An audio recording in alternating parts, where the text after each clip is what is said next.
नमस्कार बच्चों, मेरा नाम है राहुल और आप देख रहे हैं MyCBSE class worksheet 29/9/2020 class 9th। ठीक है, सब्जेक्ट साइंस। और आपका अब की बार पाठ है गति और इसमें से लिया गया है दूरी, विस्थापन और चाल।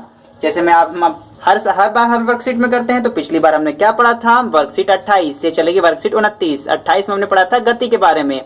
पाठ का नाम गति ही था, आपकी बार भी पाठ का नाम गति है। इसके अंदर दूरी, विस्थापन और चाल आएगी। तो चलिए एक बार हम अपने सपोर्टिव मटेरियल से भी देख लेते हैं हम क्या क्या पढ़ रहे हैं। सपोर्ट मटेरियल 2020-21 जिस बच्चों को ये मिल चुकी है वो इसे पढ़ता रहे। ठीक है, क्योंकि काफी इंपॉर्टेंट चीज है इस वाले में। ठीक है, इसका इंडेक्स कहाँ गया, ये हमें मिल गया। ठीक है, तो देखेंगे जो हम गति पढ़ रहे हैं कौन सा है। देखो कई बार क्या होता है, कुछ नए बच्चे मेरे चैनल पे आते हैं तो उन्हें भी इस बात को तो पता चल जाना चाहिए ना वो चीज क्या पढ़ रहे हैं। पुराने वाले को तो पता ही है, वो समझदार हैं और आते वो लाइक ठोक देते हैं और डिसलाइक वालों की संख्या बहुत ही कम है। पता कुछ ऐसे बच्चे जो आते डिसलाइक दे देते हैं, वो वीडियो नहीं देखते, आते भाई साहब उनको डिसलाइक देनी है, टारगेट ही उनका लेकिन भगवान ने आप जैसे बच्चे भी दे रखे हैं जो आते लाइक पर लाइक दे देते हैं और डिसलाइक काफी नीचे चला जाता है और लाइक काफी ऊपर आ जाता है। तो चलिए हम आगे आते हैं अध्याय 8 गति। अब ठीक है, ये अध्याय 8 खोल लेते हैं गति में। और चल कैसे रहे ये भी आपको बताना जरूरी है ना, क्या चीज पढ़ रहे हैं कैसे नहीं पढ़ रहे हैं। तो गति हमने पिछले अध्याय में वर्कशीट में गति पढ़ी थी। ठीक है, विरामावस्था, गतिज अवस्था। ठीक है, जो आज हम पढ़ने जा रहे हैं उसके अंदर है दूरी, विस्थापन और चाल।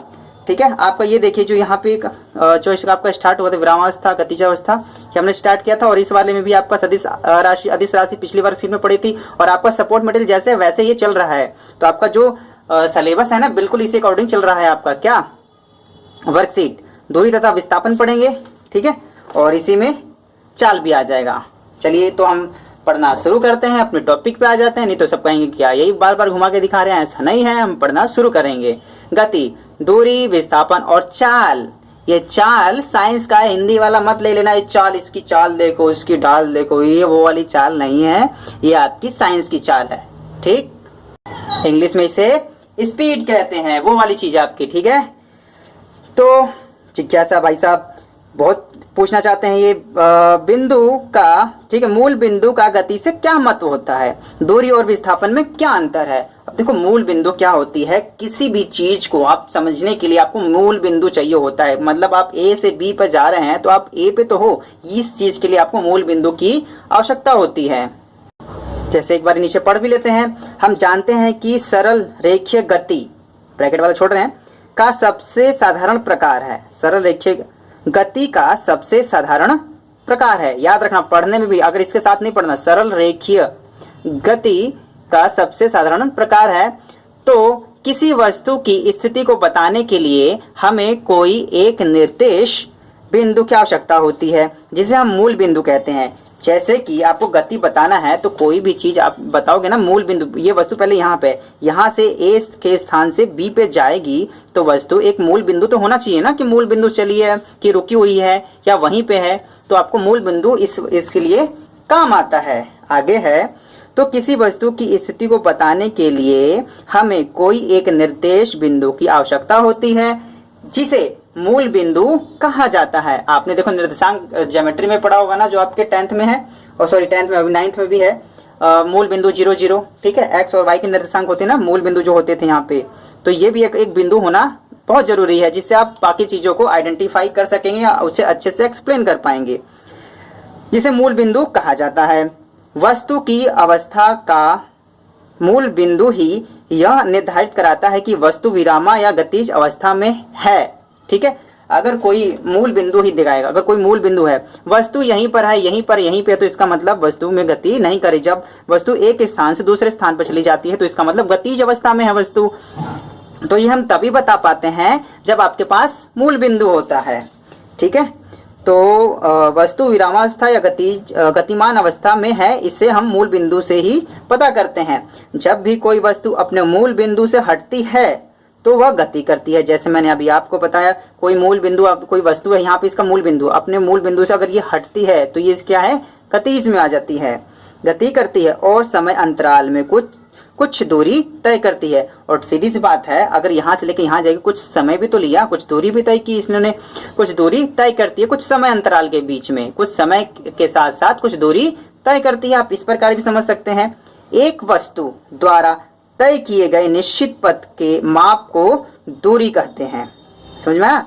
एक वस्तु द्वारा तय किए गए निश्चित पथ, एक यहाँ से लेके यहाँ तक एक निश्चित पथ को पथ के माप को, यहाँ से लेके एक बिंदु, एक पॉइंट से दूसरे पॉइंट को तय करता है, तो इसी लाइन को, इसी माप को क्या कहते हैं? दूरी। यह एक अदिश राशि है। याद रखना, एक एक नंबर में कई बार आ जाती है, दूरी सदिश राशि है या अदिश राशि है? ये आपकी अदिश राशि है। यह सदा धनात्मक होती है। अब धनात्मक क्यों होती है? कोई भी मूल बिंदु से है वस्तु या तो यहीं रहेगी या तो आगे, इधर, पीछे, नीचे कहीं भी जाएगी तो आपको प्लस ही करेगी आप। ठीक है, तो यह हमेशा धनात्मक होती है। इसका मान शून्य नहीं हो सकता। ठीक है, कभी शून्य नहीं होता। एसआई पद्धति के अनुसार इसे मीटर में मापते हैं। किसी वस्तु द्वारा प्रारंभिक स्थिति मूल बिंदु से अंतिम स्थिति के बीच तय की गई दूरी कुल दूरी कहलाती है। चलो, ये समझ में नहीं आया तो इसे हम एक उदाहरण समझते हैं। क्या पढ़ेंगे?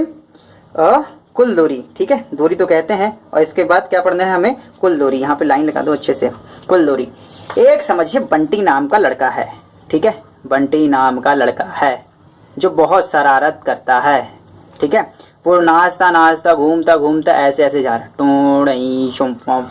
ठीक, तो ये जो इसकी यहाँ से सब ये दूरी है। ठीक है, लेकिन जब इसकी यहाँ से लेकर कई जगह मोड़ ले रहा है, यहाँ से लेके यहाँ तक जो इतने तय की है, यहाँ से लेके यहाँ तक, पॉइंट ए से लेके, इस बंटी ने, शैतान बच्चे ने ए से लेके बी तक जितनी भी दूरी तय की है, इसकी ये कुल दूरी कहलाएगी। एक बार दोबारा से पढ़ते हैं, आप समझ जाएंगे। अब किसी वस्तु द्वारा प्रारंभिक स्थिति मूल बिंदु, अब देखो जो बंटी शरारती बच्चा है वो मूल बिंदु अभी ए पर खड़ा है आपके, से अंतिम स्थिति के बीच, से अंतिम स्थिति के बीच, जो ये बीच है घुमावदार, तय की गई दूरी, जो इसने ये दूरी तय की है, यह कुल दूरी कहलाती है।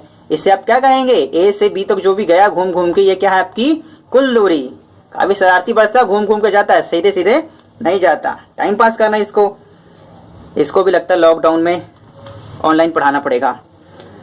जबकि एक वस्तु द्वारा उसके प्रारंभिक स्थिति से अंतिम स्थिति की न्यूनतम दूरी को विस्थापन कहते हैं। नहीं समझ में आया होगा तो दोबारा समझते हैं। ये तो आपको क्या कहलाई? आपकी ये दूरी थी, दूरी। अब विस्थापन किसे कहते हैं? देखो, बंटी अब की बार इसने तेज दिमाग दौड़ाया। ठीक है, आप सोच रहा मैं घूम घूम के क्यों जाऊं?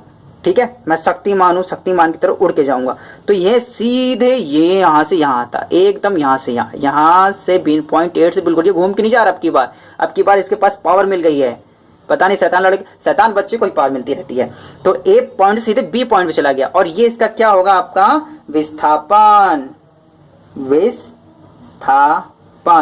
ठीक है, ए पॉइंट से बी पॉइंट तक कम से कम दूरी को विस्थापन कहते हैं। अब पढ़ेंगे तो आप अच्छे समझ जाएंगे। अब देखिए, एक वस्तु द्वारा उसके प्रारंभिक स्थिति से अंतिम स्थिति की न्यूनतम, मतलब कम से कम, पहली बिंदु से अंतिम बिंदु से कम से कम, न्यूनतम कम से कम दूरी को विस्थापन कहते हैं। उम्मीद है समझ में आया होगा। यह एक सदिश राशि है, याद रख लेना, यह एक सदिश राशि है। यह ऋणात्मक एवं शून्य भी हो सकती है।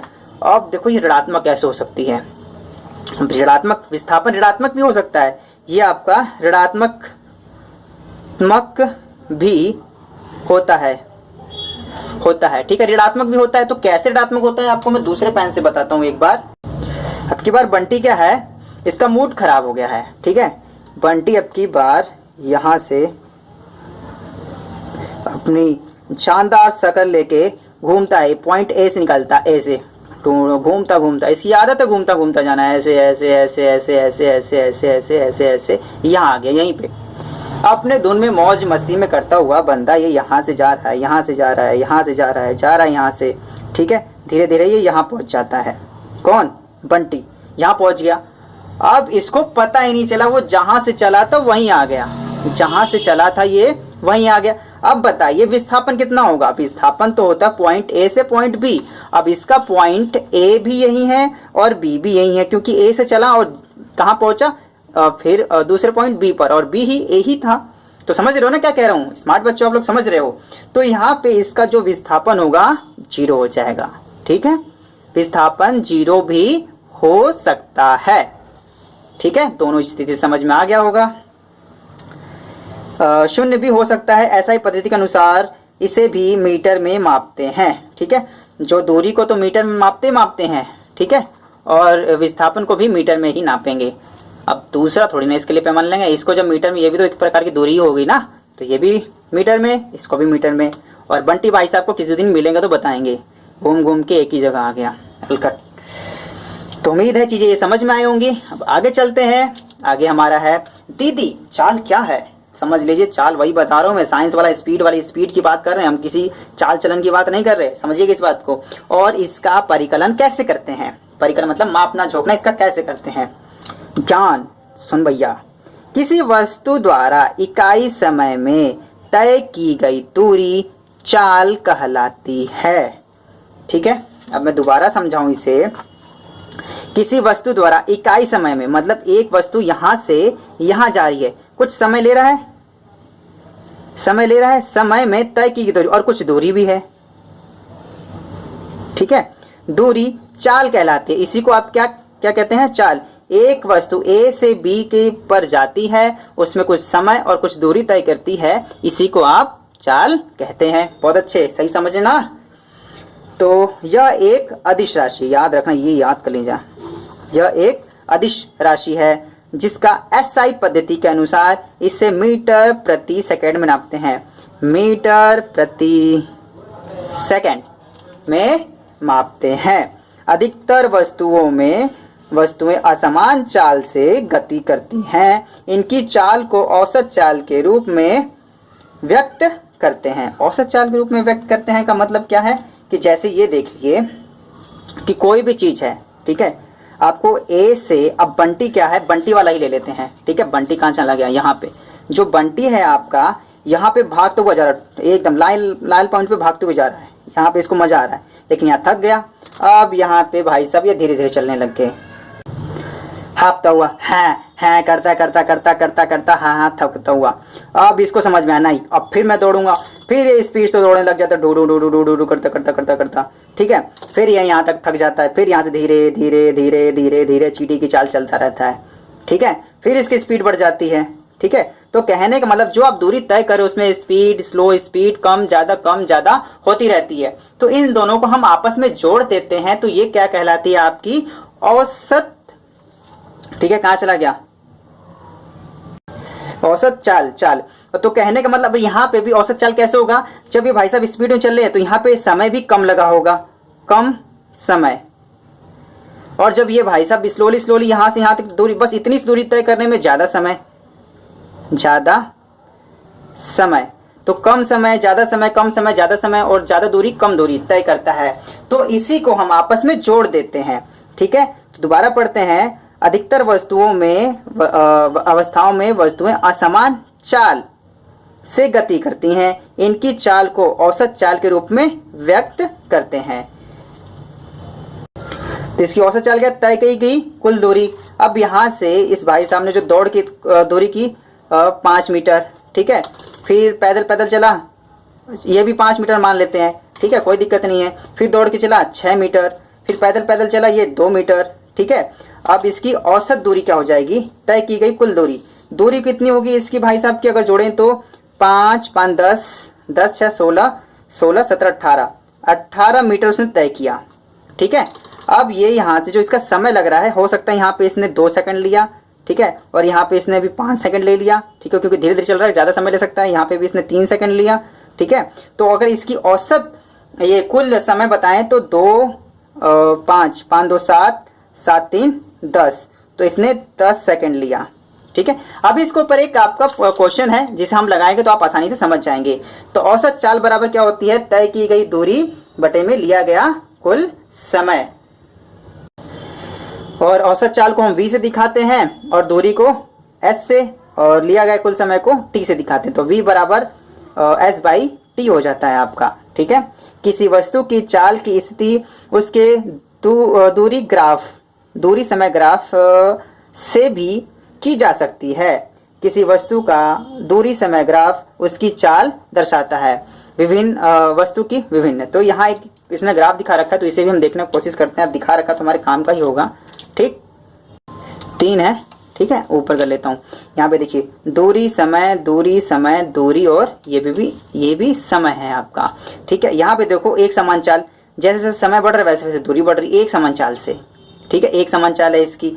और दूसरा है इसमें आपका दूरी और समय। देखो दूरी वही का वही है लेकिन समय बढ़ रहा है, मतलब ये विरामावस्था में इस टाइम पे वस्तु विरामावस्था में। क्यों? वस्तु की दूरी नहीं बढ़ रही है, वस्तु वहीं पे लेकिन समय बढ़ा जा रहा है, समय बढ़ा जा रहा है। और ये आपका क्या है? आपका असमान गति। धीरे धीरे धीरे धीरे बंद है, एकदम स्लेटर से ऊपर चला गया। ये आपकी क्या? असमान गति। ये आपके सपोर्ट मटेरियल में भी अगर मैं डायरेक्टली दिखाऊं तो ठीक है, डायरेक्टली मैं खोल के दिखा देता हूं आपका। ये आपको पढ़ना है, समान गति, असमान गति, त्वरण तथा मंदन। अब आपका आगे आएगा, इसे आप पढ़ लीजिएगा और आप में भी आगे आ रहा है ये।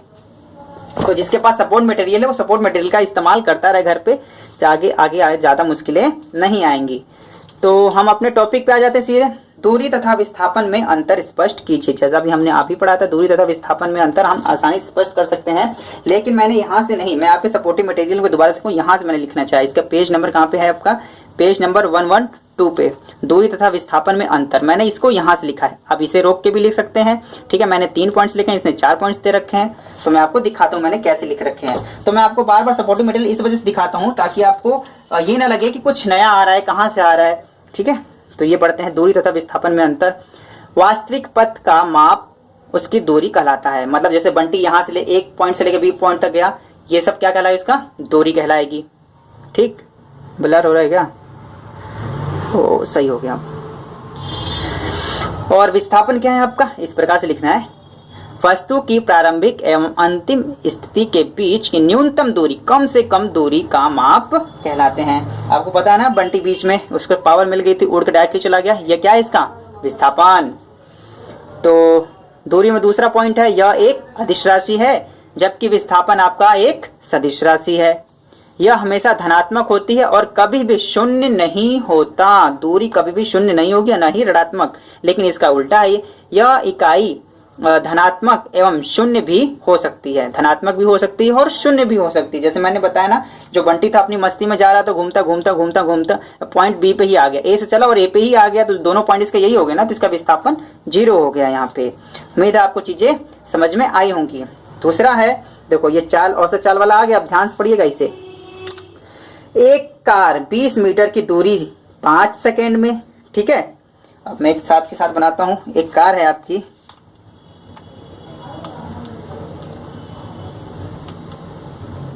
कार काफी धांसू है। ठीक है, एक कार 20 मीटर, ये जगह था 20 मीटर जाती है 5 सेकेंड में। ठीक है, और पुनः 20 मीटर की दूरी 3 सेकेंड में। फिर दोबारा ये स्पीड बढ़ा, जू इस पे स्पीड बढ़ जाती है। फिर ये 20 मीटर तय करती है कितने? 3 सेकेंड में। 3 सेकेंड में, पहले 5 सेकेंड में 20 मीटर, फिर 3 सेकेंड में। कार की औसत चाल क्या होगी? आपको पता है ना, औसत चाल के लिए दोनों दूरी को जोड़ देते हैं, दोनों समय को जोड़ देते हैं, आपको याद होगा। तो आपका फॉर्मूला क्या है? औसत चाल बराबर तय की गई कुल दूरी बटे में लिया गया कुल समय। तो तय की गई कुल दूरी कैसे लिखेंगे? यहाँ पे तय की कुल दूरी आपका क्या है? 20 मीटर पहले गया था, जो स्पीड बढ़ाई तभी 20 मीटर, तो टोटल कितना हो गया? 40 मीटर। लिया गया कुल समय 5 सेकंड, और दूसरी बार में स्पीड बढ़ाई थी ना, तो 3 सेकंड लिया, तो दोनों को जोड़ दें कितना हो जाएगा? 8 सेकंड। ठीक है, ये 8 सेकंड है, इसमें मत एक ये 85 मत समझ लेना, ये 8 सेकंड। तो औसत चाल बराबर तय की गई कुल दूरी, लिया गया कुल समय। दूरी कितनी थी? 40, और समय कितना है? 8, तो 8 कम 8, 8 पंजे 40, तो 5 मीटर प्रति सेकंड। मीटर प्रति सेकंड क्यों? कि आपका मीटर में था, ये सेकंड में था, मीटर प्रति सेकंड। और वैसे भी औसत चाल का जो ऐसा ही मात्रक होता है वो मीटर प्रति सेकंड है। ठीक है, तो चलिए हम अपने अगले क्वेश्चन पे चलते हैं। चाल को परिभाषित कर उसका ऐसा ही मात्रक लिखिए। भैया सब चाल ही आ गया, देखो तो चाल से मजे ले रहे थे, चाल ही आ गया। भैया हमको परिभाषित कर दिखाइए, हम बहुत मजे ले लिए हमसे। तो ये है आपका, ठीक है, किसी वस्तु द्वारा इकाई समय में तय की गई दूरी चाल कहलाती है। चाल का एसआई मात्रक मीटर प्रति सेकंड है, जैसे कि हमने पहले भी पढ़ा था, ये आपकी वर्कशीट में से लिया गया है। और मैंने एक अलग से पॉइंट लिख दिया है क्योंकि सदिश एक एक नंबर में आता है। चाल एक अदिश राशि है, इसकी चाल ठीक नहीं है, इस वजह से अदिश है, किसी भी दिशा में जा सकती है भैया। अदिश कोई दिशा नहीं है, इसकी कोई दिशा नहीं है, चाल एक अदिश राशि है। तो दिए गए समय दूरी ग्राफ में वस्तु ए बी और सी में किसकी गति की दर सबसे अधिक है? गति किसकी सबसे ज्यादा है, इसमें ए बी सी में बताना है। तो मैंने इसको अच्छे से बना लिया, आप यहाँ देखेंगे। इसमें बताना है गति सबसे अधिक किसकी है। तो गति उसी की तेज होती है जो कम समय में ज्यादा दूरी तय करे, जो कम समय में ज्यादा दूरी तय करे। तो इसको समझने के लिए हम इस लाइन को एबीसी जो मैंने यहाँ पे दी हुई थी उसी चीज को बना रखा, आपको भी बनाना पड़ेगा इस हिसाब से, ठीक है। बनाना ही भाई नहीं, इसको फिर आप नीचे से मिला देंगे सीधे सीधे लंबवत मिल जा। अरे ये चल ही नहीं रहा, जल्दी से मिला लेते हैं।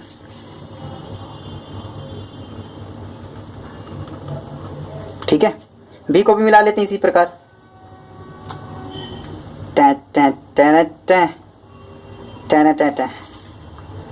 बी को मिला लेते हैं इसी प्रकार इधर से।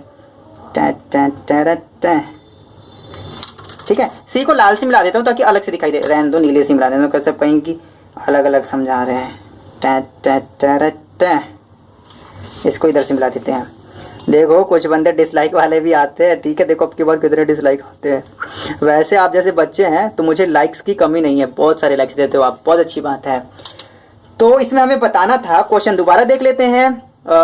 गति की दर सबसे अधिक है तो किसकी है? ए की, बी की, सी की, जो कम समय में ज्यादा दूरी तय करता है। देखो इसने समय देखो कम है, इसके बाद समय इसने लिया है सबसे ज्यादा, ठीक है।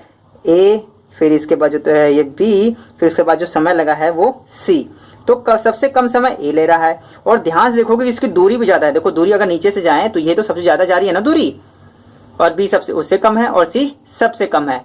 तो इसका आंसर होगा ए। वस्तु ए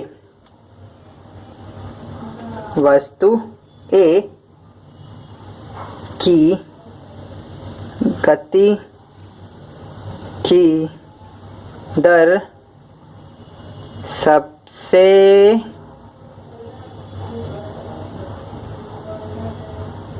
अधिक है, ठीक है। उम्मीद है ये चीजें आपको समझ में आई होंगी, काफी इंटरेस्टिंग भी लगी होगी। माय सीबीएसई क्लास के इस वीडियो को देखने के लिए धन्यवाद। जय हिंद, जय भारत। हाँ, वो एक बात और, जो कुछ मेरे नए सब्सक्राइबर, जो नए व्यूअर आ रहे हैं, वो आपको बता दूं, अगर आपको 9th क्लास का SA1 का सितंबर का पेपर चाहिए तो आप मुझे टेलीग्राम के माय सीबीएसई क्लास के टेलीग्राम पर जा सकते हैं। वहाँ पे SA1 का पिछले साल का पेपर अपलोड कर दिया गया है, और जैसे ही SA2 आएगा वहाँ उसे भी अपलोड कर दिया जाएगा। इससे क्या होगा, आपके पेपर के बारे में काफी अच्छा आइडिया लग जाएगा, ठीक है। तो इस वीडियो को देखने के लिए धन्यवाद। जय हिंद, जय भारत।